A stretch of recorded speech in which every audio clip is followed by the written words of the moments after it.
നമസ്കാരം. എൻ്റെ പേര് ശശാങ്കുളോണ. നമുക്ക് അതിലേക്ക് എല്ലാവർക്കും സ്വാഗതം. ഈ ഒരു വീഡിയോ ചെയ്യുന്നതെന്ന് പറഞ്ഞാൽ ഒരു ഒരു ഒരു പൊതുപ്രവർത്തകനായിട്ടൊന്നുമല്ല, ഒരു രാഷ്ട്രീയ നിരീക്ഷകനായിട്ടുമല്ല.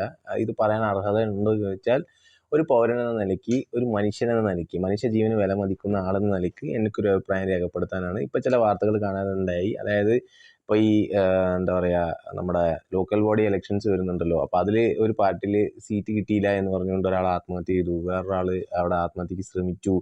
ഒരു മഹിള പ്രതിനിധി എന്താ പറയുക, ആത്മഹത്യക്ക് ശ്രമിച്ചു. വേറൊരാൾ തിരുവനന്തപുരത്ത് ആത്മഹത്യ ചെയ്തു, മരിച്ചു എന്നൊക്കെ പറയാൻ വാർത്തകൾ കണ്ടു. അപ്പോൾ അതിനെക്കുറിച്ചാണ് എനിക്ക് രണ്ട് വാക്ക് സംസാരിക്കുന്നത്. മനുഷ്യജീവൻ എന്തിനെക്കാട്ടിലും വിലയുള്ളതാണ്. അവരുടെ കുടുംബത്തിനും അതേപോലെ തന്നെ അവരെ സ്നേഹിക്കുന്നവർക്കും, അവർ ആർക്ക് വേണ്ടിയാണോ ജീവിക്കുന്നത് അവർക്ക് വേണ്ടി. ചിലർ പ്രസ്ഥാനത്തിന് വേണ്ടി ജീവിക്കുന്നു, പ്രസ്ഥാനത്തിന് വേണ്ടി ബലിദാനികളാവുന്നു. ഞാൻ ഇവിടെ ഒറ്റ കാര്യം പറയാനുള്ളൂ. ഈ ഒരു പ്രസ്ഥാനത്തിൻ്റെ കാര്യം മാത്രമല്ല, ഞാൻ പൊതുവെയുള്ള കാര്യം പറയുകയാണ്. അതായത് നമ്മുടെ ജീവിതത്തിൽ നമ്മുടെ രാഷ്ട്രീയം എന്ന് പറയുന്നത് ഒരിക്കലും നമുക്ക് ഉപജീവനമാവരുത്. ഉപജീവനമാക്കാനാണ് ഉദ്ദേശം എന്നുണ്ടെന്നുണ്ടെങ്കിൽ അതിനനുസരിച്ചുള്ള വളരെ വളരെ നീചമായ കളികൾ കളിക്കാൻ അറിയണം.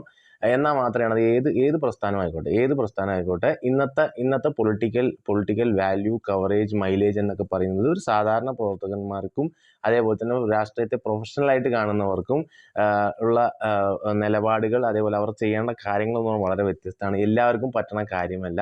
സ്ഥാനങ്ങൾ അർഹമായത് തേടി വരണം. ഈ കാലത്ത് അങ്ങനെയും നടക്കുന്നില്ല. പലതും മാനിപ്പുലേറ്റഡ് ആണ്. എല്ലാ കാര്യത്തിലും മാനിപ്പുലേറ്റഡ് ആണ്.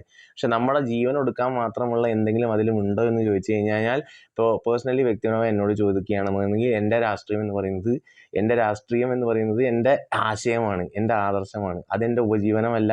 അതുകൊണ്ട് ഞാൻ നേട്ടങ്ങൾ ഉണ്ടാക്കാൻ ഉദ്ദേശിക്കുന്നില്ല. അതിൽ നിന്ന് ഞാൻ ഒന്നും പ്രതീക്ഷിക്കുന്നില്ല. പക്ഷെ ആ ആദർശവും ആശയവും നിലനിൽക്കണം എന്നുള്ളതാണ് എൻ്റെ പ്രത്യാശ. അതിനുവേണ്ടി എന്നാൽ കഴിയുന്ന രീതിയിൽ എൻ്റെ പരിമിതികളിൽ നിന്നുകൊണ്ട് എൻ്റെ കുടുംബത്തെയും എൻ്റെ ചുറ്റുപാടുകളെയും സ്നേഹിച്ചുകൊണ്ട് ചെയ്യാൻ പറ്റുന്നത് ചെയ്യുക. അതിലുപരിയായിട്ട് ചെയ്തവർ ഉണ്ട്, ചരിത്രത്തിലുണ്ട്. ബലിദാനികളൊന്നുമല്ലല്ലോ ആരും. ബലിദാനികളെയാണ് നമ്മൾ മാനിക്കേണ്ടത്. അവർ എന്തിനു വേണ്ടി ജീവൻ വെടിഞ്ഞു എന്ന് പോലും നമ്മൾ ഓർക്കാറില്ല ചില സമയത്ത്. പ്രായോഗിക രാഷ്ട്രീയത്തിൻ്റെ സമയത്വവും അതേപോലെ തന്നെ ഭയങ്കരമായിട്ടുള്ള കാൽക്കുലേഷനും കാര്യങ്ങളും കൊണ്ട് നമ്മൾ ഓർക്കാത്തൊരു കാര്യമുണ്ട്.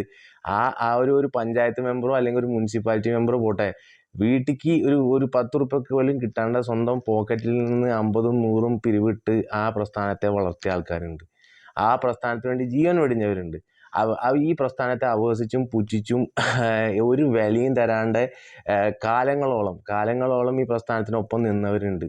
അപ്പോൾ ഇന്ന് അധികാരവും പദവിയും കേന്ദ്രവും ഭരണവും ഒക്കെ വരുമ്പോൾ കേരളത്തിലെ തന്നെ മാധ്യമങ്ങളും പ്രതിപക്ഷങ്ങളും അതേപോലെ തന്നെ ഭരണപക്ഷവും ഒരേപോലെ ഭയപ്പെടുന്ന ഒരു മുന്നേറ്റം നടത്താനിരിക്കുമ്പോൾ നിങ്ങൾ ആലോചിക്കേണ്ടത്, നിങ്ങൾ ആ പ്രസ്ഥാനത്തിനെ സ്നേഹിക്കുന്നുണ്ട് എന്നുണ്ടെങ്കിൽ നിങ്ങളുടെ കുടുംബത്തെ നിങ്ങൾ സ്നേഹിക്കും. ആ